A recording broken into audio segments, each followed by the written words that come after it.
बाबा, मैं क्या करूं? मैं बहुत परेशान हूं। इस बार सूखा पड़ने के कारण सभी जीव जंतु प्यास के कारण मर रहे हैं और मैं कुछ भी नहीं कर पा रहा हूं।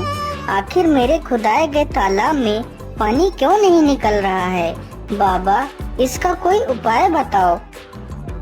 महाराज, इसका उपाय तो है, लेकिन उपाय बहुत ही कठिन है। बाबा, आप मुझे बताइए कि वह क्या उपाय है। मैं इन जीवों को इस प्रकार मरते हुए नहीं देख सकता। मैं इन्हें बचाने के लिए कुछ भी कर सकता हूँ। बस आप मुझे उपाय बताइए। तो सुनिए महाराज, इस तालाब में पानी आ सकता है यदि आप अपने बड़े बेटे या फिर बड़ी बहू की बलि इस तालाब पर दें, तो इस तालाब में पानी आ सकता है। महारानी जी, साधु बाबा ने बताया है तालाब में पानी तो निकल सकता है, लेकिन तालाब पर अपने बड़े बेटे या फिर बड़ी बहू की बलि देनी पड़ेगी। अब तुम ही बताओ, मैं क्या करूं? महाराज, हम अपनी बहू की बलि दे देते हैं। अगर बेटा जीवित रहेगा तो दूसरी बहू भी आ जाएगी। यदि बेटा ही नहीं होगा तो बहू किस काम की? राजा की बड़ी बहू छिपकर ये सारी बातें सुन रही थी। ये सारी बातें सुनने के बाद वह अपने शयन कक्ष में चली जाती है।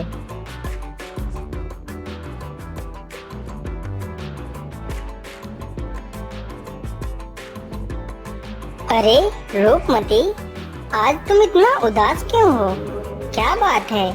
वैसे तो तुम मेरे आते ही खुशी से झूम उठती थी, लेकिन आज तुम इतना गुमसुम क्यों हो?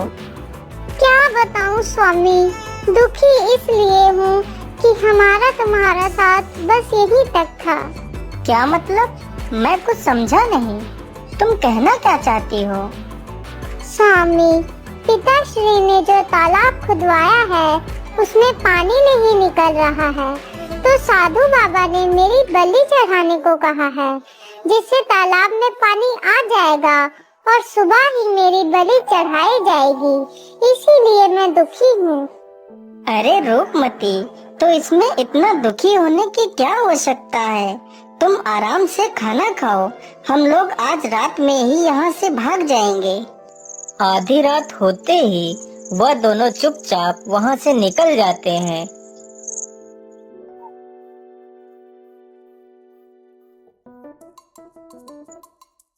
रूपमती, अब हम दोनों अपने राज्य से काफी दूर आ गए हैं। चलो, अब हम यहाँ पर थोड़ा सा आराम कर लेते हैं। फिर वे दोनों वहीं पर सो जाते हैं। तभी एक सर्प आकर रूपमती के पैर में डस लेता है।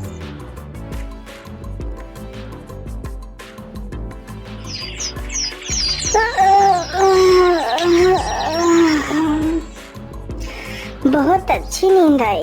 चलो रूपमती। अरे ये क्या? रूपमती, तुम्हें क्या हो गया? हे ऊपर वाले, तुमने ये क्या कर दिया? मेरी रूपमती को क्या हो गया? अब मैं क्या करूँगा? मैं तुम्हारे बिना नहीं रह सकता रूपमती। हे भगवान, मुझे भी मार डालो। जिसके लिए मैंने घर छोड़ा, अपना परिवार छोड़ा, वही मुझे छोड़कर चला गया। हे भगवान, मुझे नहीं जीना है, मुझे नहीं जीना है। अरे बेटा, तुम क्यों रो रहे हो? तुम्हें क्या हुआ? बाबा, मेरी मदद करो बाबा। मेरी पत्नी को सर्प ने डस लिया है, मेरी मदद करो। अरे बेटा, तुम शांत हो जाओ। मैं तुम्हारी पत्नी को जीवित कर सकता हूँ, लेकिन याद रहे तुम इस घटना के बारे में किसी को नहीं बताओगे। यदि तुमने किसी को बताया तो तुम्हारी पत्नी की मृत्यु हो जाएगी। ठीक है बाबा, मैं किसी को नहीं बताऊंगा बाबा। बस आप मेरी पत्नी को जीवित कर दीजिए।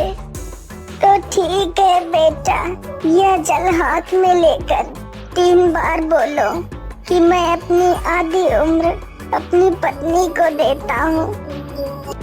मैं अपनी आधी उम्र अपनी पत्नी को देता हूँ। मैं अपनी आधी उम्र अपनी पत्नी को देता हूँ। मैं अपनी आधी उम्र अपनी पत्नी को देता हूँ। बेटा, अब इस जल को अपनी पत्नी के ऊपर डाल दो।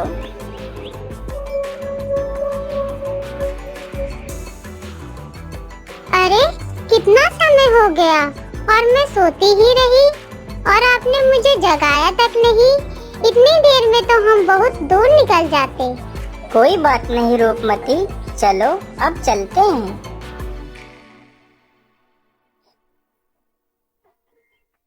स्वामी, मुझे तो बहुत जोर की प्यास लग रही है।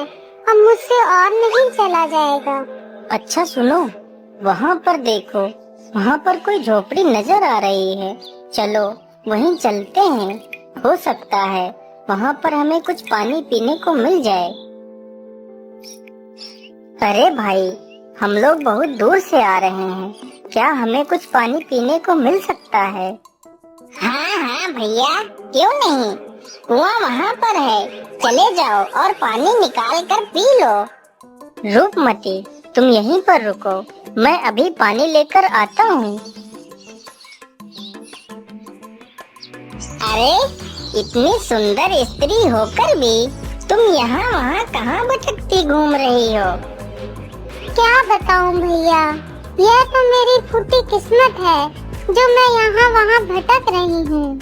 फिर रूपमती उसे अपनी पूरी कहानी सुनाती है। अरे राम राम राम, यह तो बहुत बुरा हुआ आपके साथ, लेकिन आज नहीं तो कल जब आप अपने राज्य वापस जाएंगी तो वह राजा तुम्हारी बलि जरूर चढ़ा देगा। क्या करूं भैया, अकेली तो कहीं भागकर भी तो नहीं जा सकती हूँ। मेरी मानो तो तुम अपनी जान के लिए कोई भी खतरा मोल न लो। तुम अपने पति को मार दो और मेरे साथ यहाँ पर रह लो। यहाँ तुम्हारी जान को कोई खतरा नहीं होगा। हम दोनों आराम से यहीं रह सकते हैं। लेकिन मैं उसे कैसे मार सकती हूँ? तुम ही मार दो। अरे नहीं नहीं, पति तुम्हारा है तो मारना भी तुम्हें ही पड़ेगा। अच्छा ठीक है, मैं कोशिश करती हूँ।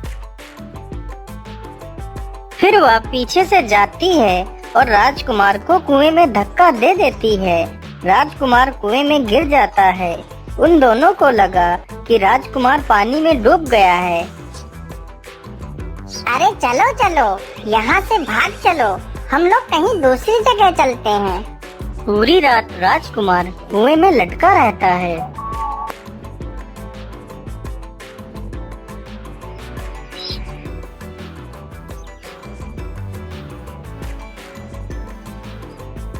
अरे हरिया, मैं पानी लेने जा रहा हूँ, तब तक तू मेरी भेड़ों को चराना। ठीक है श्यामू भैया, लेकिन जल्दी आ जाना।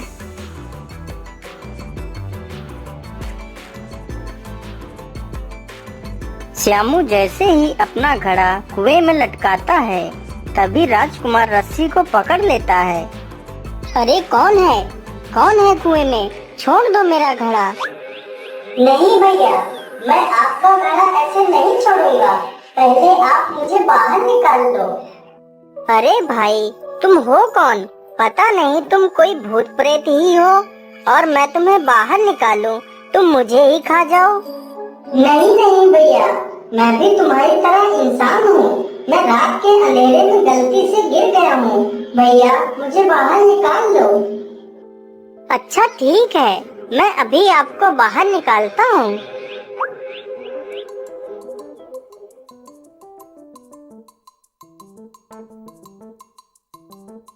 अरे भाई, परदेसी हूँ, काम की तलाश में इधर उधर भटक रहा था, तभी गलती से कुएं में गिर गया। लेकिन भैया आपका बहुत बहुत धन्यवाद।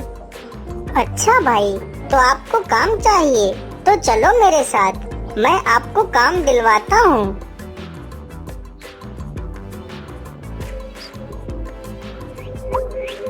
मैं तुम्हें काम पर तो रख सकता हूँ, लेकिन तुमने काम में जरा सी भी बेईमानी की तो मैं तुम्हें बिना किसी तनख्वाह के धक्के मारकर बाहर निकाल दूंगा।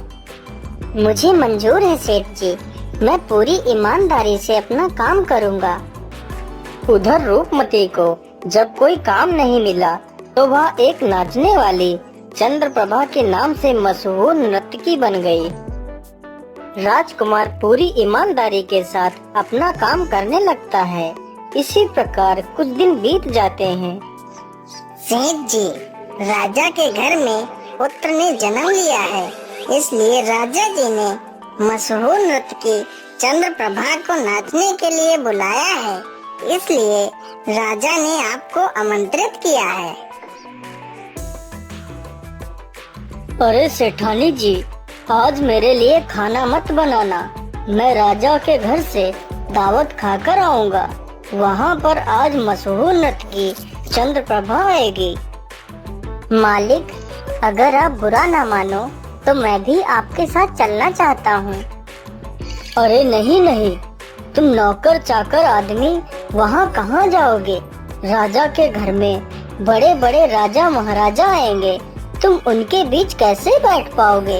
अरे नहीं, ये नहीं हो सकता। अरे सेठ जी, अगर ये जाना चाहता है तो इसे क्यों रोक रहे हैं? ये भी तो हमारे बेटे जैसा है। अगर कोई पूछे तो उसे बता देना कि ये मेरा बेटा है।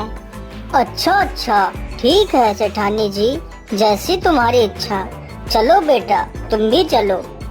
चंद्रप्रभा जैसे ही नाचने के लिए आती है तो राजकुमार उसे देखते ही पहचान लेता है और चंद्रप्रभा भी उसे पहचान लेती है। महाराज, मैं यहाँ पर नृत्य नहीं कर सकती हूँ, मैं जा रही हूँ यहाँ से। लेकिन चंद्रप्रभा, तुम यहाँ पर नृत्य क्यों नहीं कर सकती? महाराज, यहाँ पर एक चोर है जिसने मेरे गहने चुराए थे। पहले आप उस चोर को सजा दो, फिर मैं नृत्य करूँगी। अरे चंद्रप्रभा, किसने तुम्हारे गहने चुराए हैं? बताओ मुझे, मैं उसे अभी फांसी पर चढ़ा देता हूँ। महाराज, ये है मेरा चोर जिसने मेरे गहने चुराए थे। सैनिकों, इसे ले जाओ और फांसी लगा दो। महाराज, मैंने इसकी चोरी नहीं की है। यह औरत झूठ बोल रही है, जबकि मैंने ही इसे बहुत कुछ दिया है। तूने मुझे क्या दिया है? चल निकल जा यहाँ से। चला जाऊंगा, उससे पहले मैंने तुझे जो भी दिया है वह मेरा वापस कर दे। मैं यहाँ से चला जाऊंगा। हाँ ठीक है, तूने मुझे जो भी दिया है वह मैं वापस करती हूँ। नहीं, ऐसे नहीं। अपने हाथ में जल लो और 3 बार बोलो कि तुमने मुझे जो भी दिया है वह मैं तुम्हारा वापस करती हूँ।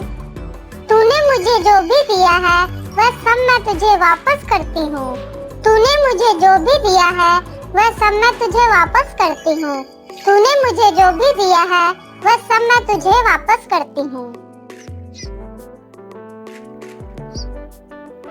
अरे दुष्ट, तूने यह क्या कर दिया? तूने इस नर्तकी की जान ले ली। तू तो चोर होने के साथ साथ एक तांत्रिक भी है। नहीं महाराज, मैं कोई चोर नहीं और ना ही मैं कोई तांत्रिक हूँ। मैं बल्लभगढ़ का राजकुमार इंद्रसेन हूँ और यह कोई नर्तकी नहीं बल्कि मेरी पत्नी है। फिर राजकुमार सभी को अपनी दुख भरी कहानी सुनाता है। महाराज, मैंने इसे अपनी आधी उम्र दी थी। जैसे ही इसने मेरा दिया हुआ मुझे वापस कर दिया तो इसकी मृत्यु हो गई। ये सारी बातें सुनकर राजा हैरान रह जाता है। राजकुमार, हमें क्षमा कर दीजिए, हमें नहीं पता था कि आप इतने महान राजा के पुत्र हैं। फिर राजा अपनी बड़ी पुत्री प्रेमलता का विवाह उस राजकुमार के साथ कर देता है।